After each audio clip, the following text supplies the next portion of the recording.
I really wanted to tell you how sorry I am.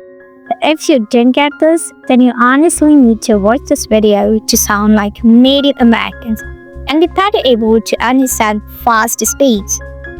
As in this video, I have bring up 5 things that you should definitely familiar with for being able to sound more like Americans. I believe that this video is going to help you a lot. So, let's dive in. Let's first talk about Glottal T. What is a Glottal T? In American English, the Glottal T or glottalized T refers to a pronunciation of the T sound where it is partially or fully replaced by a glottal stop. But you have to remember one thing, that not all the T's are replaced by Glottal T. There are just some specific situations where we changes the T into a Glottal T. Let's talk about where to use the Glottal T. Before syllabic N, when T is followed by a nasal sound, there's a lot of word ends with en or coin pronunciation like button, kitten, and we use Glottal T here, like button, kitten, mutton. Second, when the T is present at the end of words before pauses or consonants, like what, chonka. Third, between vowels. When T occurs between vowels, then they use Glottal T, like wa. Let's talk about how to pronounce Glottal T. First of all, open your mouth slightly. Keep your lips in a neutral position. Then contract your throat muscles to stop the air in your throat as you move the tip of your tongue towards the ridge behind your upper front teeth. Then contract your throat muscles to stop the airflow at the level of your vocal cords and release it, like kitten, as if you are about to pronounce a T, but suddenly you stop there as kitten, mutton. Okay, so let's practice some phrases to master Glottal T, like certain. Are you certain about that? Are you certain about that? Mutton. I have a mutton of laundry to fold. Fountain. Let's meet at the fountain at noon. Curtain. Can you close the curtain? Written. When was this written? Kitten. For the precious kitten. Button. Don't press that button. Next up is a flap T. An American accent, T is changed to a soft T sound in some words, and that soft T is called flap T. Unlike a regular T, which is voiceless, the flap T is voiced, sounding similar to a D sound, letter. They often sound same in American English due to flap T. Letter. The flap T makes American sounds more smooth, natural, and fluent. It is used more often in casual conversation and connected speech. All the T's are not changed into flap T's that you had to remember. We'll talk about it later, but first let's talk about where to use flap T. The flap T typically happens in unstressed syllables when the T comes between vowels, like water. There is a T in between two vowels, A and E, and it changes to a flap T, like water. wadder, badder, badder. And the next is when T comes between a vowel and an R or L sound. For example, hardy, hardy, hardy, waddle, bottle, bottle. Third, when T comes after a vowel and before a syllable an or an. For example, burden, burden, burden, burden. Though it sounds like a soft T, it is lighter and faster. For instance, rider versus rider, rider versus rider can sound identical. It is commonly used in connected speech and while Americans are speaking past. Okay, so here I have some phrases that you can use to practice flap T. You have to just repeat after me. A lot of butter in the bottle might settle better. A lot of butter in the bottle might settle better. Betty bought a bit of butter. Betty poured a bit of butter.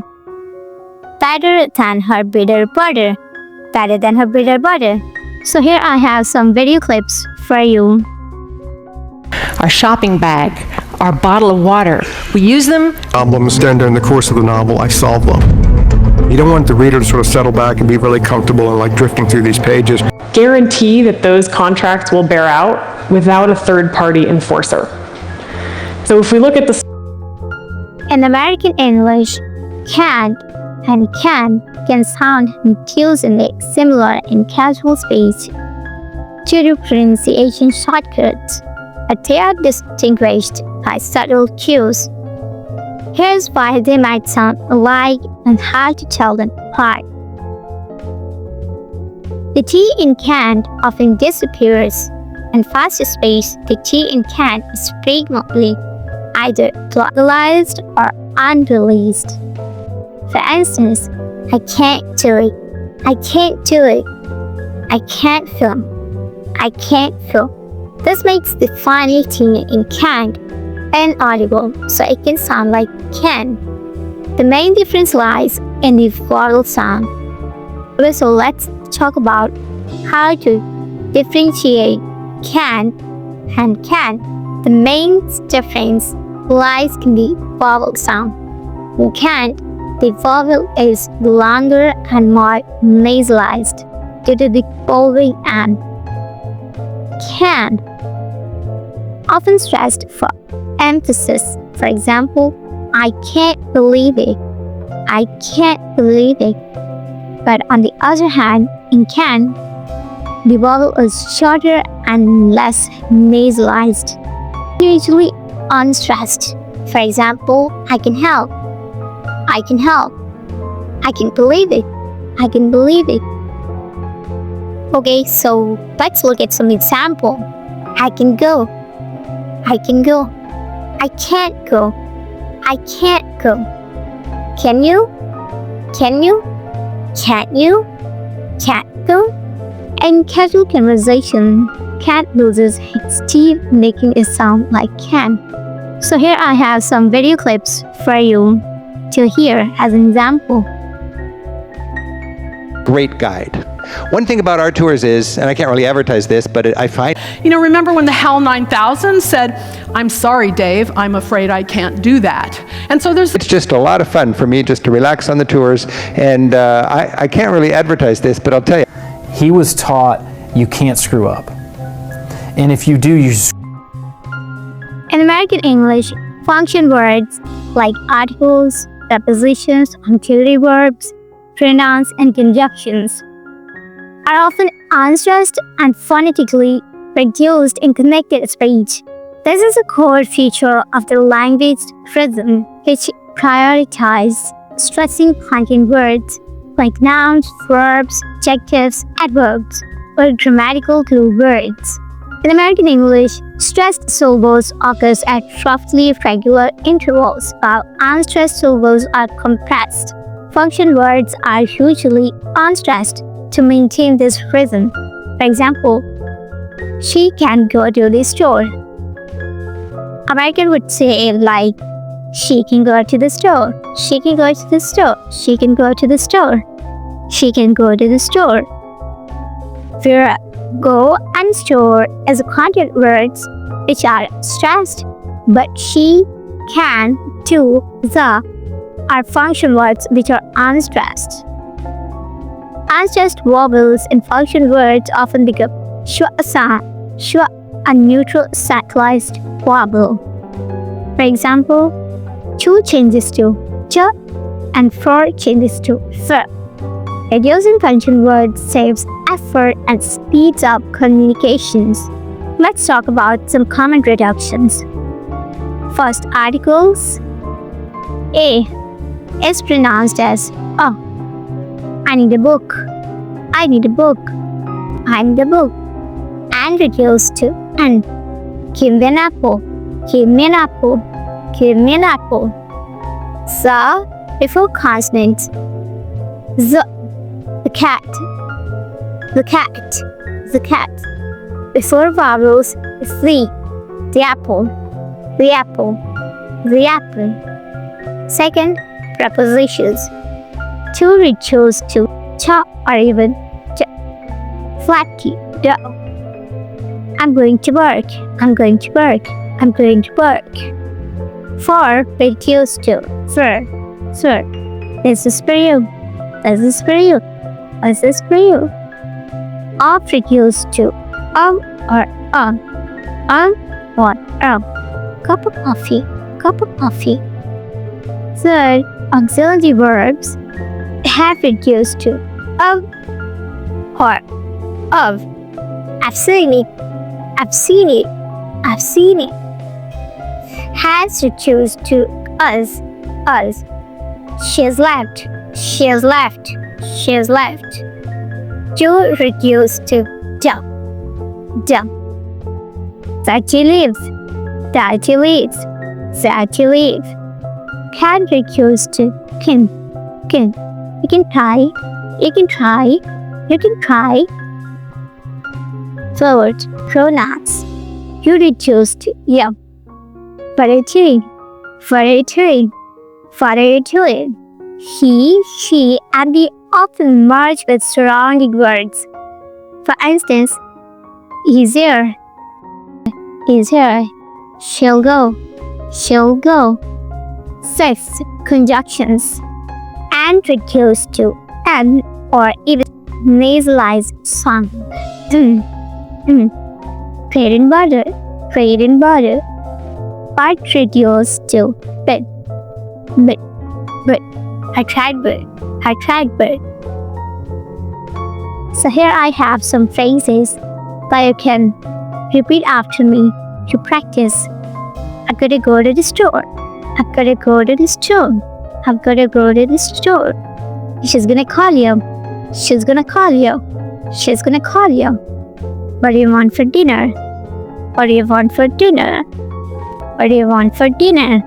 He's got a dog and a cat. He's got a dog and a cat. Great. In American English, the pronunciation of words like new as no instead of new is due to a phenomenon called Yod-Dropping. Then what is a Yod-Dropping? A Yod is the Y-like sound in words like cube, tune, or new. In American English, this Y sound is often dropped after some consonants like N, T, G, S, Z, O, and S sound, as in sing. The Y sound after N is omitted, turning new into no. This occurs because American English favors simpler consonant clusters. In many cases, after Yod-Dropping, new changes to no, new pronounced as no, tune as tune, duke as duke, suit as suit, assume as assume, Tuesday as Tuesday. But you have to notice one thing here, that American Yod-Dropping does not impact every word of the U type. So logically, for most Americans, news becomes knows and do becomes do, but fuse remains fuse, and Jew remains Jew. computer remains computer. For the most part, the American judge seems easily predictable. So let's talk about when does Yod-Dropping happens. Yod-Dropping happens when U sound comes after N, T, D, S, or L consonants. Node, tutor, duty, super, loot, and when U sound comes after Z and S sound, like resume, enthuse. But you have to remember one thing, that not all Americans accent drop the sound. It's often retained in some regional accents. So here I have some video clips for you to hear as an example. Feelings or approval, and the more you tune into that, it's like 1992 Republican National Convention was to enthuse a certain number of party activists. Miles just accepted it as something new that happened. Make sure you subscribe here on YouTube or like my page. Okay, so I hope you enjoyed this video. If you did, then smash the like button, subscribe for more content like this, and drop a comment below letting me know what you think. And tell me in the comment what you want to see next. And thanks for watching.